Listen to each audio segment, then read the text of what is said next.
Hello friends, welcome to our YouTube channel. BPSC মানে Bihar public service কমিশনের থেকে একটি বড় আপডেট নিয়ে চলে আসলো। আজকের ভিডিওতে আমরা সেই আপডেট নিয়ে আলোচনা করব।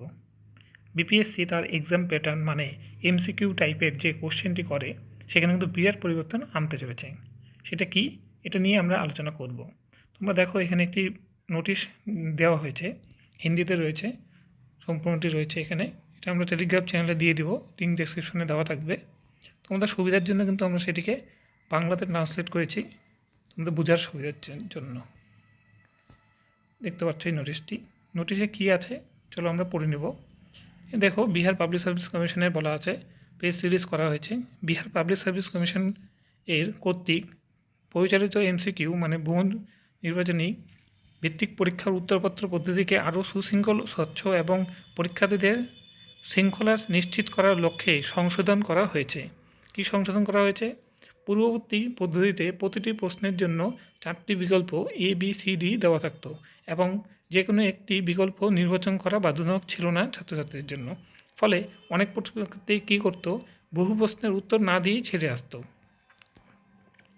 পরীক্ষা পদ্ধতিকে আরও শক্তিশালী ও নির্ভরযোগ্য করার লক্ষ্যে উপরোক্ত এমসিকিউ ভিত্তিক পরীক্ষা পদ্ধতিতে এখন থেকে প্রতিটি প্রশ্নের জন্য 5টি বিকল্প তোমরা দেখতে পাচ্ছ A B C D E দেওয়া হবে।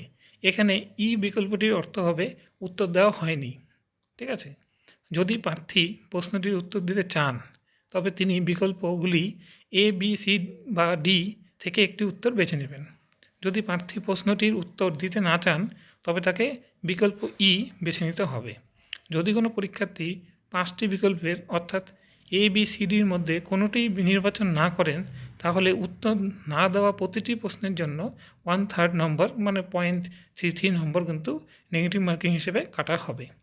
দেখো, লাস্টে বলা আছে এই সংশোধিত পদ্ধতিটি আসন্ন পরীক্ষাগুলো থেকে কার্যকর হবে। তার মানে বিহারের যে টিআরই 4.0 যে এক্সামটি হওয়ার কথা আছে বা সিভিল সার্ভিসের এক্সাম হওয়ার কথা আছে সেটার জন্য কিন্তু খুব এটা কার্যকরী হতে চলেছে। তো নিউ এক্সাম প্যাটার্ন এটা তুমি দেখতে পাচ্ছ চলে আসলো। এটা নিয়ে আপডেট আমরা আজকে আলোচনা করলাম। তো ইনফরমেশনটা যদি ভালো লেগে থাকে তাহলে ভিডিওটি লাইক করতে পারো, শেয়ার করতে পারো। ঠিক আছে, দেখা হচ্ছে পরের ভিডিওতে। Thanks for watching.